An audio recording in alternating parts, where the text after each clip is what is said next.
what is it, the tablet look? Yeah. That was I was like, there's a thing.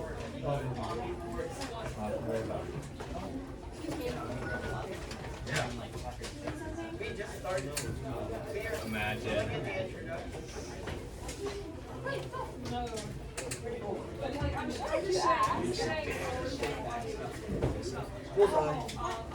Running slow. Yeah. If I'm not ask you, can you say that me going to the game tonight is credit? No, that's not how it works. I will do extra credit, but if she asks, can you That's not say how it works. me going to the game tonight is extra That's credit? not how it works, Cleo. I will go to the game, or I will do the extra credit. That's the point. But You can want to you go say that going to the game is extra credit?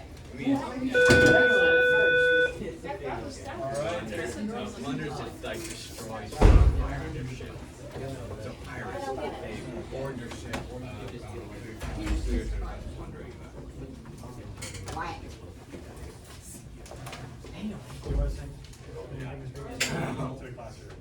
So Mr. K is teaching today. Oh, yeah, Garrett. I'm in the background, and you're also on camera too. Oh, you're on your best behavior. No pressure. Alright, well, hey guys. Like Mr. Beavis said, I'm Mr. Kostelik, Mr. K. You can't say that's okay. But hey, so excited to be here. Hope you guys all had a great Thanksgiving. And I forget who you usually read off, so you got it. Alright, November 30th, what are we doing? Battle of Trenton and Saratoga. Supplies, we're gonna need our Chromebook and the homework with Declaration of Independence activity. This day in U.S. history, 1876, the first Thanksgiving college football game is played in New Jersey. The teams were Yale and Princeton.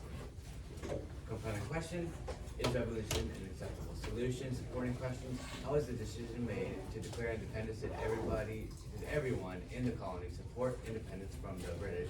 What did I miss? Declaration of Independence activity. Now for Will John Fuck.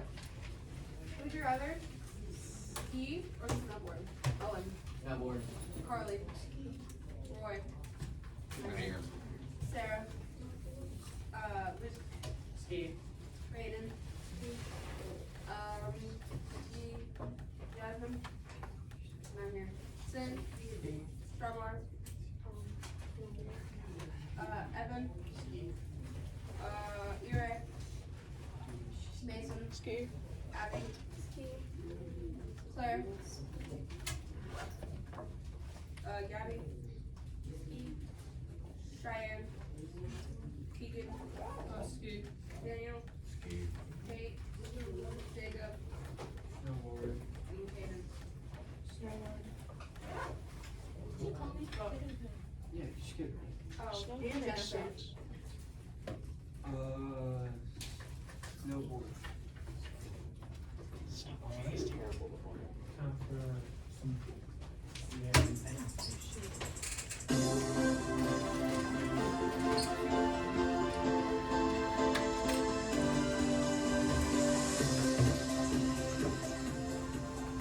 What is the easternmost island in the Caribbean Sea? The answer to that trivia question is the site of our first report today. I'm Cornel Azus. Welcome to the show. The island we're talking about is Barbados. Until Tuesday, its government was a parliamentary democracy under a constitutional monarchy, and that monarch was Britain's Queen Elizabeth II. But no more. In removing Britain's queen as its head of state, Barbados has officially become a republic. The Queen's role there was mostly a symbolic one. Barbados got its independence from Britain in 1966, and the island's governing power lies with its Prime Minister, Mia Mottley.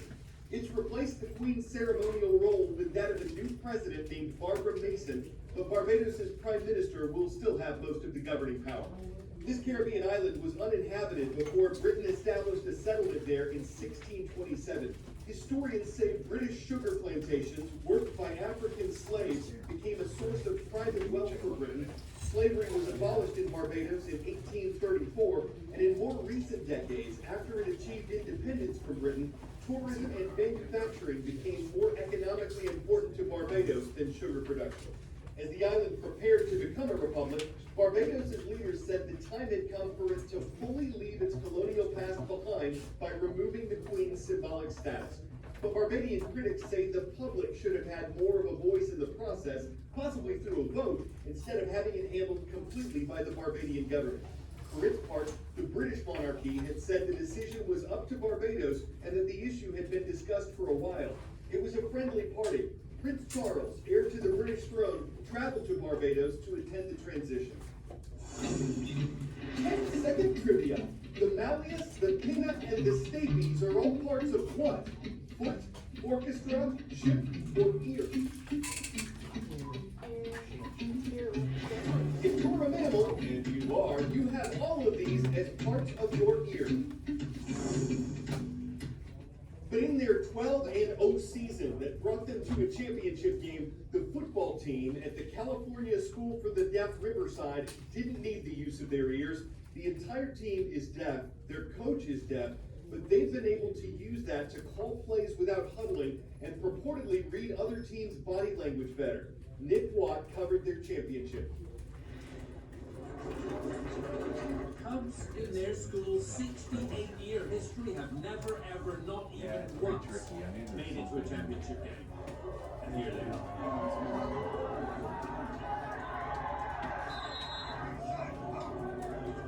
Their opponents, Faith Baptist, have won this Southern California championship about a dozen times in their history. They're good.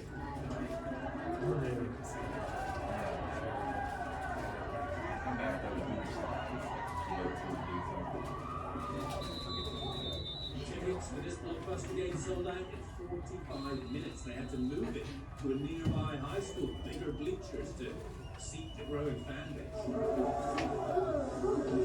Many of them are standing a lot. So today is the biggest crowd I've ever seen. It is just because you have not only people that come to this school, but you have other deaf people that come from different schools. Because whenever there's a deaf event, people just want to be there. Now, we caught up with the Cubs for the midweek team talk and practice. The voice you'll hear is a sign language interpreter. We're making history here. And if we do lose, I'm still incredibly proud of this team. If we win the championship game, that would just be that much more awesome. Here is the already awesome backstory. The CSDR Cubs in the past lost a lot. The team stopped, quite honestly. CSDR were often viewed as kind of the laughing stock, right? We're always gonna have these lousy seasons, but that has not been the case this season. First game, 68-0 victory. Yeah, that's a sixth. This is not a well-funded fancy pants program. Why are you guys doing so well? What's the secret? We practice strong, we work together, we've got this sense of brotherhood amongst us. We're a family. Next up, drubbing, then shellacking. Their season so far, 12-0. You're not just a good deaf football team. You're a good football team. Exactly right, exactly right. We played against other good teams, let me say, but we just keep beating them. Back at the championship game, second quarter, the Cubs are down 28-0. Oh boy. Typically for our games, we are winning by a pretty, 20-30 point margin by halftime. And this is definitely a very different vibe. Then, hook and ladder play sparks a startling rally. Suddenly, it's 28-22. The crowd's going nuts. But how do the players feed off that? With their eyes. During your breaks, during halftime, you look around, they're cheering, their hands are waving in the air. You see their energy, and that feels so good. The Cubs' average winning margin this season, nearly 50 points. Have you yourself scored any touchdowns this year? More than 15? I don't want to count. Nice.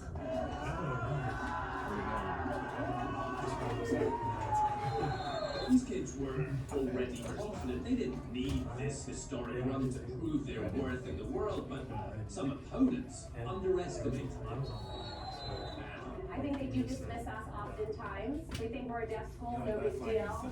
And I think it's a lesson learned for them that deaf people out there and other programs can do better than they are doing.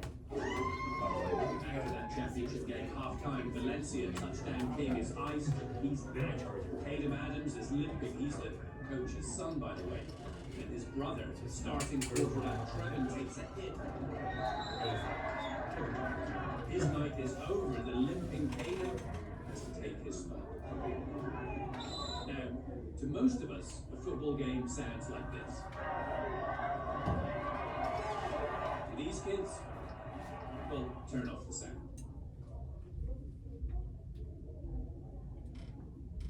That could be a disadvantage.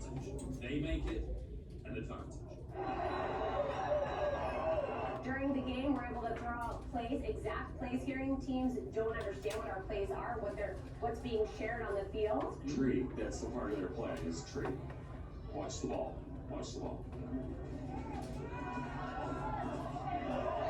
This is our first language, it's our native language.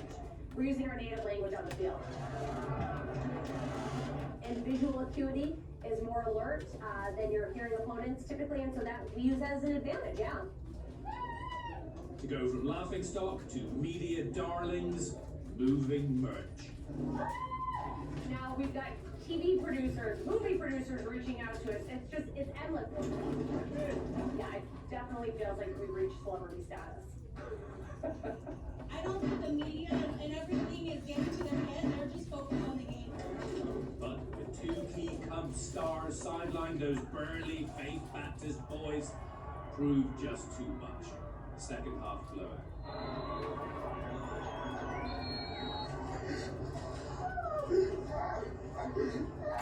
Cubs distraught. They weren't in this for a heartwarming story about deaf kids against the odds.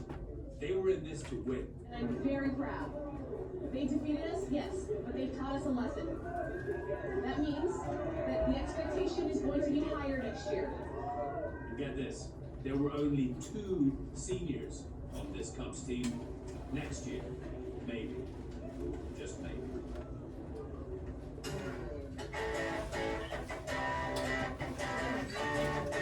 This dude named Michael Pick said he had a choice. Practice and get better at shooting with a regular Nerf gun or build a bigger Nerf gun. He did the second thing. Designed on a computer, built using plywood and 3D printed parts, it's 12.5 feet long and weighs more than 200 pounds. It's powered by electronics and a paintball air tank. Unlike regular Nerf guns, it is not a toy, but it can wreak havoc on water balloons. You can't buy it either because Nerf would Nerf sell it. They probably wouldn't have the Nerf to build it, and it would make your mom really nervous. Is it Nerfarious? Only if its holder gets Nerfarious, so you don't want a gun as Nerfs, if you know what I'm saying. Lots of these toys are Nerfer ending, so we'll keep an eye out for what people build on their own Nerf. I'm Carl Azus. Bexley High School gets today's shout out. It's great to have you watching from Bexley, Ohio. We hope you and everyone else returns again tomorrow. Jackson, you asked. Okay, so you know day one, take a headline, explain in a sentence. Kamira. An all-deaf school goes to their football state championship. Okay, you know day two, write a question, answer the question. You know day three, name your cities, your states, your countries, your continents. Barbados and Great Britain. And then 3 headlines before we can move on to The football team, the Dutch school football team. oh, and Barbados splits from Britain. Jacob.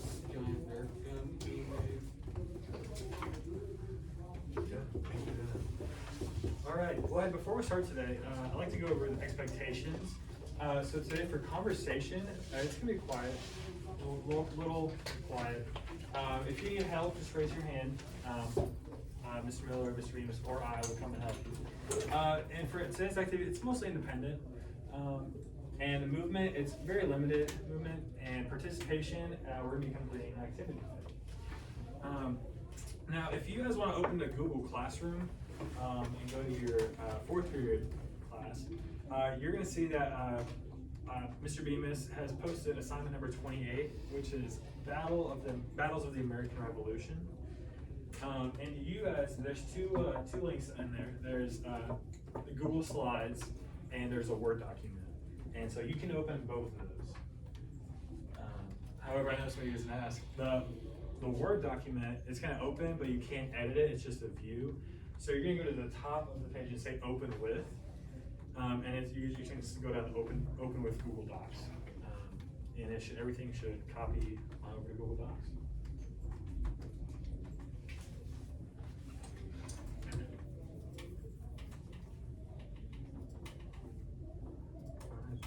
Is it still loaded for some of you guys, or kind of getting there? Yeah, a little slow. That's all right. It'll get there. However, today, as I said, we're going to be talking about the battles of the Revolutionary War. And our objective today is that I can explain why the Battle of Trenton, Valley Forge, and the Battle of Saratoga are all important events in the Revolutionary War. Now, before we get started, I remember being in 8th grade. I remember being in year C, and all these events, because we've talked about a lot, and they just kind of piled up in my head. I didn't know where they fell in line, so I just want to do a quick recap of where we came, like where we started and where we're at now. So starting off, sorry about that. We started off in the French and Indian War. Do you guys remember that? It seems like forever ago. Can someone tell me what happened in the French and Indian War? Or is it too long? Oh, yeah. Basically, the French were trying to take over the Ohio River Valley. So it sparked a war between the British and the Virginians. Couldn't have said it better myself. Thank you. So yes, there was a war between the British and the French. However, do you remember who ended up winning? It was British. Yeah, the British. Yeah, the British ended up winning the war. And however, Britain was in huge debt. They spent a lot of money, didn't have a lot of money to spend. So does anybody remember what they did to start raising money? They started imposing all the taxes. Yeah, started implementing taxes in the colonies. And as you can see here on the roadmap, they started doing the Stamp Act, the Sugar Act, the Declaratory Act, the Townshend Act, all these acts to charge. And do you remember what the colonists, how they felt about these acts? Yeah, Keegan, go ahead. They were outraged. They were like. Yeah, like. And wasn't like the Boston Tea Party and Boston Massacre and stuff. Right. Yeah, dude, absolutely. Yeah, they were outraged. They were upset. And not even just at the taxes. They just had no representation, and so they were getting taxed without any approval or whatnot. Which Keegan mentioned, it led to the Boston Massacre. We did a CSI over that, and then it led to a boycott. Well, I guess it led to the Tea Act, which was significant, and then the boycotting happened. They stopped buying tea, and the Boston Tea Party, which we talked about before Thanksgiving, they threw the tea in the Boston Harbor, and they implemented the Intolerable Acts, and we finally left off with the first battle, Lexington and Concord. Does anybody remember what the Battle of Lexington and Concord is like known for? There's like a saying to it. Yeah. Shot heard around the world. Perfect. Yeah, the shot heard around the world. It was like the first battle of the Revolution, and everyone was high alert. Now, this roadmap doesn't include, but you guys talked about the Declaration of Independence being signed, I believe yesterday, and it had some homework over that. So after the Declaration of Independence is signed, we start moving into the actual battles of the Revolutionary War. Wrong way. However, so I want to know, what do you guys already know about the Revolutionary War? And so if you guys go to your Google Slides, you can go to this slide right here, and if you click on the blue link right here, it'll take you to Padlet.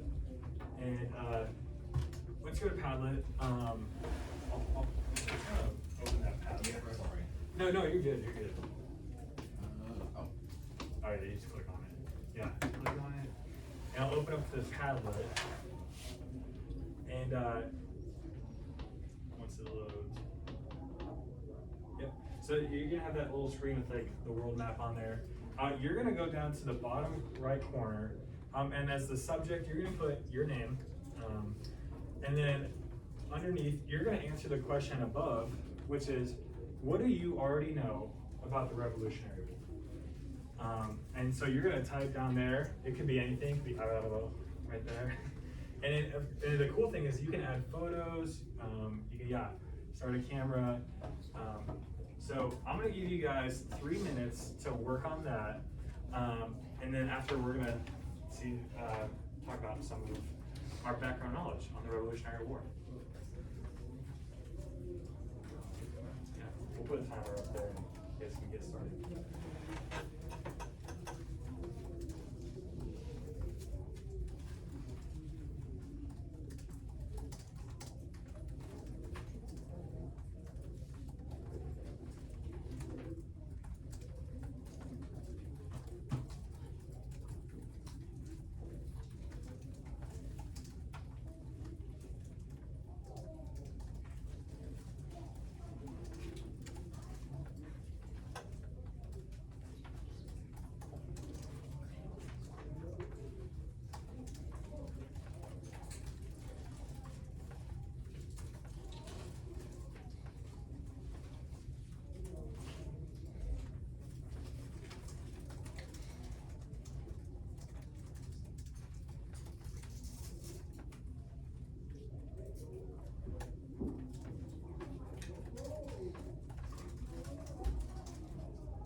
Sorry, that thing is scary.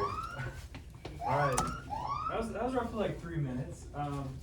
Okay, I see a lot of great responses. Does anybody feel free want to share their response with the class? Don't worry, no one's judging you. Jackson, yeah. I said it was fought over the independence of the British colonies because they wanted their independence. Right, yeah. Next to the blue one on the far left. Oh, blue one right here. And I said it was a set of many battles. Yeah. great, I love that. Anybody else want to read or choose? I mean, I'm reading it right now, and they all sound fairly good. Yeah. Okay, so it started to give the colonies independence from Britain. George Washington was the leader of, was the general of the colonies army. One of the main reasons of starting was the colonies not having any governmental power, and it officially started once the Declaration of Independence was signed in 1776. Yeah, great. Very detailed. Can Mary add a picture like that, George Washington? Yeah, anybody else? That's okay. Well, yeah, I love everyone's ideas and like what they already know about the Revolutionary War. And this is just a way, I love this activity just to gauge what you guys already know. Because like when I was in 8th grade, I didn't know much. And I came in not knowing anything. And now I'm teaching it, so it's funny how the world works. But moving on.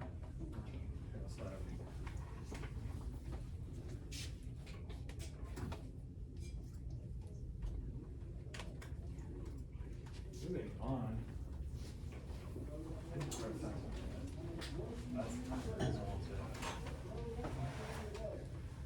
Yeah, no time. Yeah, we don't want that time. That was pretty. So when discussing these battles, or about the Revolutionary War, I think it's important to ask the question, why? Why should we talk about this? These battles happened like 200 years or so ago. Doesn't even apply to me.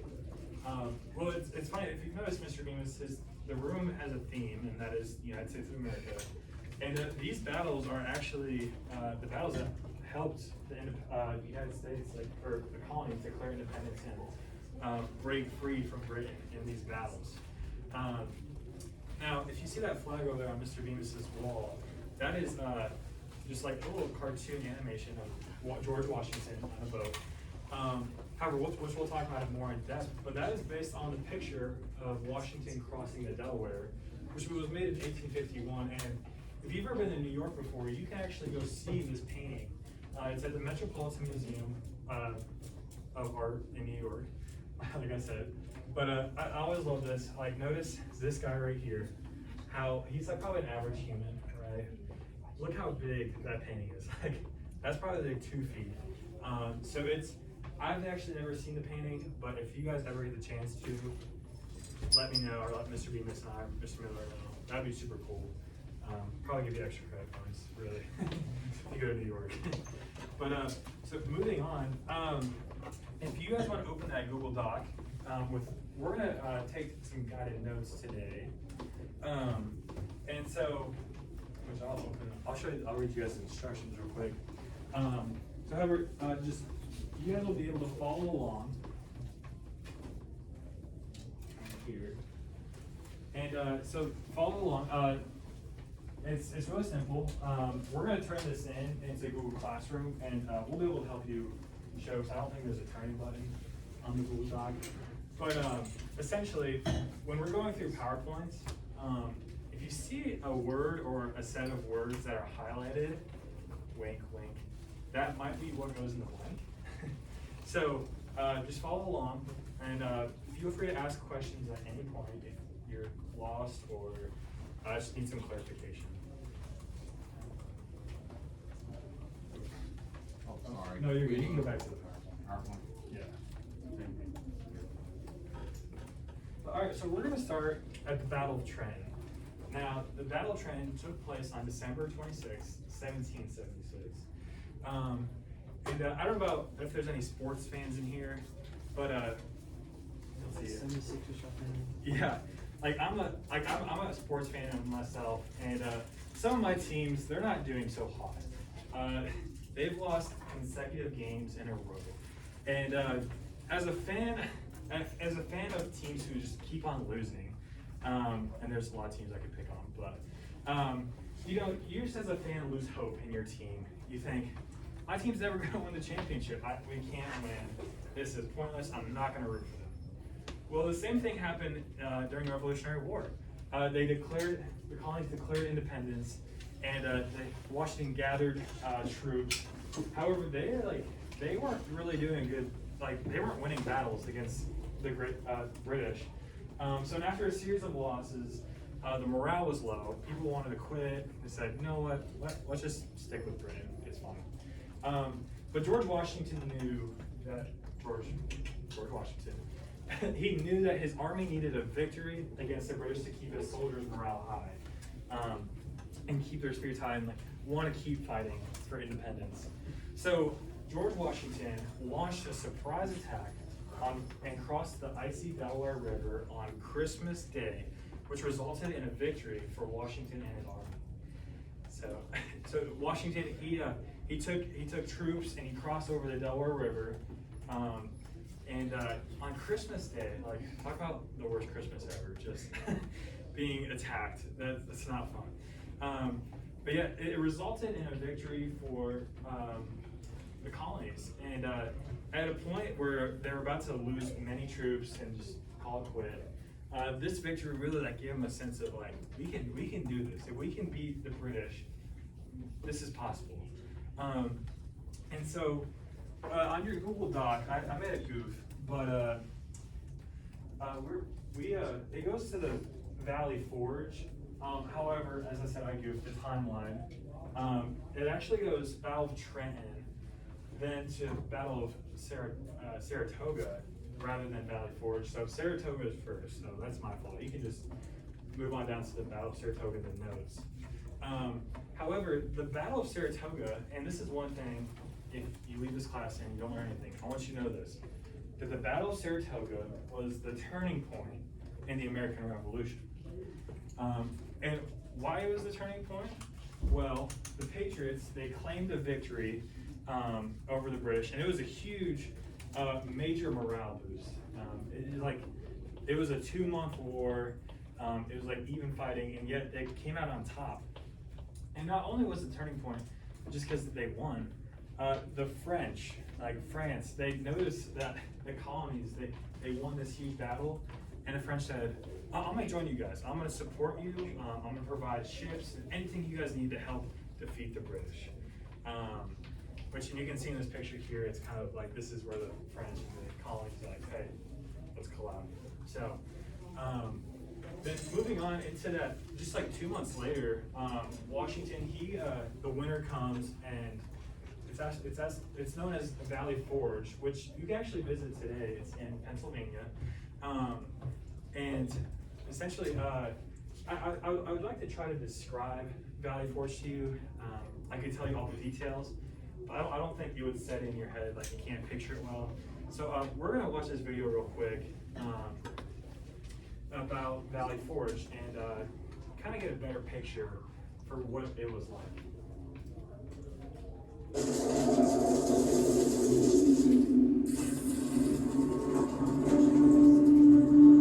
first, Washington must face his greatest challenge as leader. He makes his winter camp in Pennsylvania, a place called Valley Forge. In freezing temperatures, the rebels built 900 huts in just 40 days. Each houses a dozen men. He has an army of 14,000 men and no houses. And the Continental Congress has failed to provide him with resources. And by willpower, by courage, by leadership, by cajoling, he has to hold the army together in the middle of a terrible winter. Joseph Plum Marple, veteran of the Battle of New York, is at Valley Forge. It's a desolate place. We're now in a truly forlorn condition. No clothing, no provisions, and it's disheartening as can be. Our prospect is indeed dreary.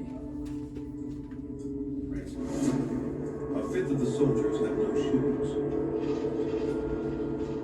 With little clean water, dysentery spreads through the camp.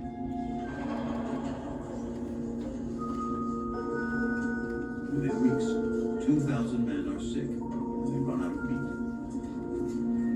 Down to their last 25 barrels of flour, the men survive on firewood, a mixture of flour and water. cold winters in Valley Forge. It's going to take losses. General Washington, he was a great general to be able to uplift his army during Valley Forge during that winter and still be able to fight. I wish I would have been there. I wish I could have fought for him, because I damn sure would have. But Washington's army soon faces an enemy far more lethal than the British. Smallpox. The revolution breaks out during the worst smallpox epidemic in U.S. history. The deadly airborne virus spread through the British prison ships. Isolated from disease for generations, the American colonists have little resistance to it. There's no cure. Victims break out in blisters and sores. The virus spreads through the blood, invading healthy cells which it kills, producing more of the virus in the process. 4 in 10 victims die.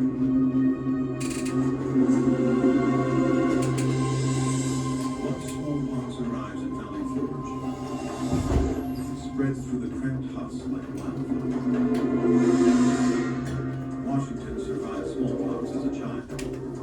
Now he decides to take a gamble. One of the most daring experiments in U.S. military history. Surgeons have learned about inoculation from African slaves.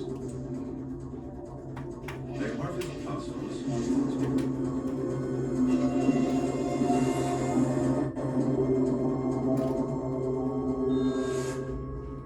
Smear the live virus into cuts on the skin of the healthy patient. The inoculation spreads the infection, but at a slower rate. A week after exposure, the victim's white blood cells create antibodies. These attack and kill the virus that causes smallpox before the disease can spread. But it's a dangerous race against time. To survive, the patient's immune system has to work faster than the virus, run out of control. 1 in 50 of those inoculated will die.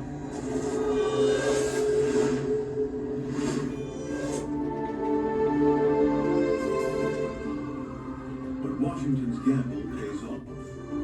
New cases of smallpox fall from several thousand to just a few dozen.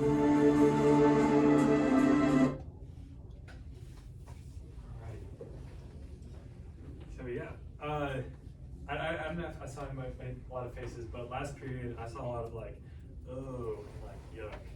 Like, what are some thoughts that you guys, like when watching that video, you're like, that's weird, that's disgusting. Like, what do you guys think? Just raise your hand. Yeah, Keegan. It would have been horrible. Yeah. It would have been horrible, right? Why do you think it would be horrible? Well, I mean, if a fifth of them didn't have shoes and it's the middle of winter, I bet a lot of them got like frostbite and stuff. Yeah, I can't picture like, cause they're up in Pennsylvania, so it probably snows a lot. No shoes, none, like, yeah. Can't imagine what they smell like. They smell like? Yeah, they probably didn't have deodorant back then, so it was probably pretty bad. But yeah, it just wasn't a great condition, and like I think, like you said, like half of them didn't have shoes, and I think what did they eat? Fire cake, is that what they called it? It was just literally flour and water together. Like, wow, that's delicious. For 6 months, like, gosh, it's a struggle for sure. However, moving on. Let's see. Oh, perfect. Thank you. There it is. Yeah. So moving forward.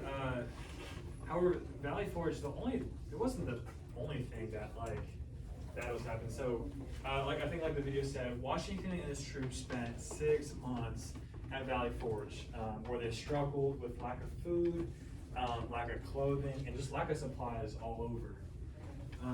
However, the one thing that came out of Valley Forge and their time there was that while they were at Valley Forge, there was a former Prussian military officer. Now, try saying this guy's name 5 times fast. His name is Friedrich Wilhelm Baron von Steuben. I'm gonna try to say it. Friedrich Wilhelm Baron von Steuben. That's a whole name right there. But yeah, so at this time, Prussia, a country in Europe, they're one of the most dominant armies in the world. One of the most powerful, I should say. And Baron von Steuben, I'm just gonna call him by his last name. He came to Valley Forge, and he transformed a bunch of random soldiers who were most likely farmers and just average Joes, kind of like you and I, who have no military experience and they have no idea how to fight. They just were told, here's a gun, fight. And he trained them into a unified, world-class fighting force that was capable of beating the British. And also people say that this is like the birth of the American Army. And he actually has like a pamphlet that still like when you go, I think at West Point and different colleges, like they study Baron von Steuben's like strategies and how to fight in a war, which is really cool. That all these years later they still study that. Where was I? There you go. So leading off on the Valley Forge, it's the winter of 1777. Mr. Miller is going to pick up what happens after Valley Forge on Thursday. But as of now, we're gonna going the wrong way. However, we're gonna go over some guided. We're gonna go over the notes because I think I saw some blanks. So we're just gonna walk through it. Mr. Reese, do you want to click on the Google Doc? Yeah, that's perfect. Thank you. Yeah, we'll walk through it. I'm gonna read the paragraph, and you guys are just gonna answer. Put in the blank. Just raise your hand, and I'll call them. So starting with the Battle of Trenton, after a series of losses, Blank knew that this army needed a victory. Who's Blank here? George Washington. George Washington, yeah, boom, boom, boom. He's all over this room. So, yeah, George Washington led the Continental Army. But actually, George Washington, he launched a surprise attack and crossed the Delaware River on Blank. Yeah. Christmas Day, yeah. What a terrible Christmas present. Which resulted in a victory for Washington and his army. Moving on to Valley Forge, Washington and his troops, how long did they spend in Valley Forge? 6 months. 6 months, yeah, half a year in those terrible conditions. But however, the former Prussian military officer, Friedrich Wilhelm Blank, Baron von Steuben. Baron von Steuben, yeah. Can you say his full name fast? Friedrich Wilhelm Baron von Steuben. Wow, I can't do it backwards. Yeah. I still struggle with it. So nice. Yeah, it's a tongue twister for sure. But yeah, he transformed the Continental Army from just average farmers to soldiers. Oh yeah, go ahead. And moving on to the Battle of Saratoga. Mr. Reese, you want to scroll down? I think it's out of the way. But the Battle of Saratoga is known as the turning point. Yes, turning point in the American Revolution. Not just because they won, but also because the Patriots persuaded who to join? The French. Yeah, great. They persuaded the French to come and fight and provide troops, supplies, definitely shoes and food rather than firecracker. But yeah, so did everyone get that? Cool. All right, well, I believe on your Google Doc, if you slide down, it didn't fix, but we have a little exit slip. And I want you guys to fill that out. We'll do like about 3 minutes, 3-minute timer. However, you can't write. I don't think you can write in the physical 3, 2, 1 document. So just go underneath it, press enter or tab down, and just write 3 facts that you learned today, or 3 facts from today's lesson that you remember. And then you're gonna write 2 interesting facts that you were like, wow, I didn't know that, but that's really cool. So you're gonna write 2 interesting facts, and then the last one, you're gonna do 1 question that you still have that wasn't answered today. So I'll give you guys about 3 minutes. I'll put the timer back up on the screen. And if you guys have any questions on what's going on, feel free to raise your hand. I'll come around and get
Do we need more time to work on a little more time?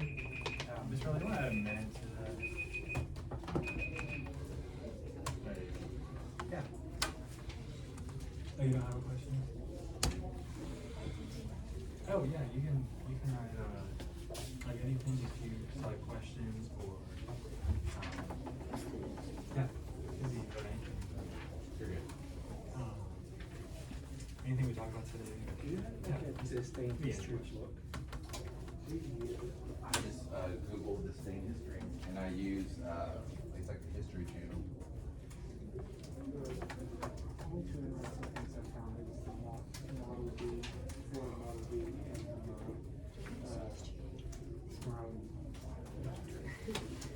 Road doctor. The road doctor probably. Yeah, like today was a struggle to find something. I was like, oh my god, like some days I'm like that. Yeah. Apparently Napoleon was crowned on the stick on The what? December. Yeah.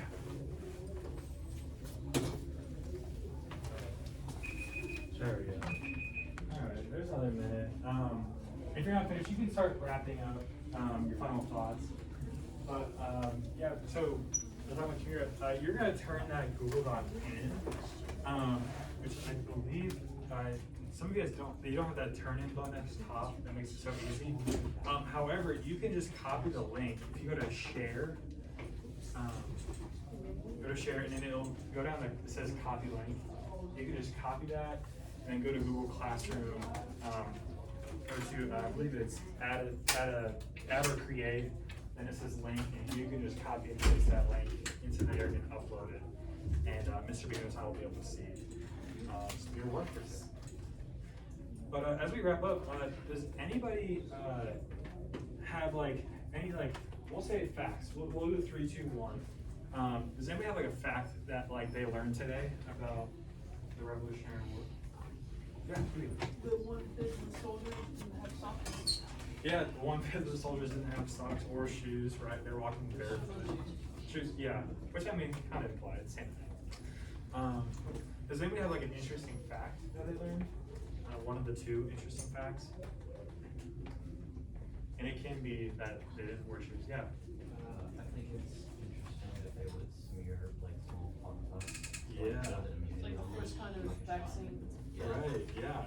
That the smallpox was wiping out a lot of people, and so Washington took a gamble and was like, we're gonna take the already sick people and infect the healthy so that they can build up an immune system. So yeah, very interesting. They survived for almost 6 months eating nothing but flour. Yeah, they almost survived 6 months eating flour and water together. So very interesting. And then does anybody have one question that they still have that's I don't think Mr. K did a good job explaining. Oh, 2, okay, I'll let Jackson. Why was Baron von Steuben in Continental Army? The book I read on. Yeah, that's a great question. I'll have to look that up. Jackson, back now. How long did the battles last? Yeah, so that's a good question. Battle of Trenton was only 9 days. It was Christmas till over New Year's, ended January 3rd, so within that week. And then the Battle of Saratoga was 2 months, September, October. So pretty lengthy battles for sure. But well, I think you guys have just about a minute left of class. Hey, this is Mr. Miller and I's last week here at Rich Creek in Mr. Beams' class. So if I don't get to say it to you guys on Thursday, it has been such a great joy to be in your guys' class and getting to learn from you guys, getting to know you guys better. And I wish you guys a happy holidays and happy winter break. If I don't see you.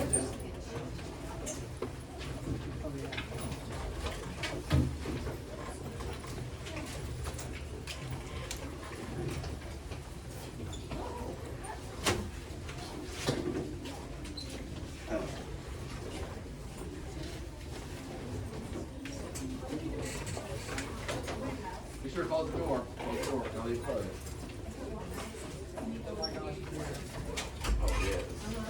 If she emails you about that, just say that, and I'll do that.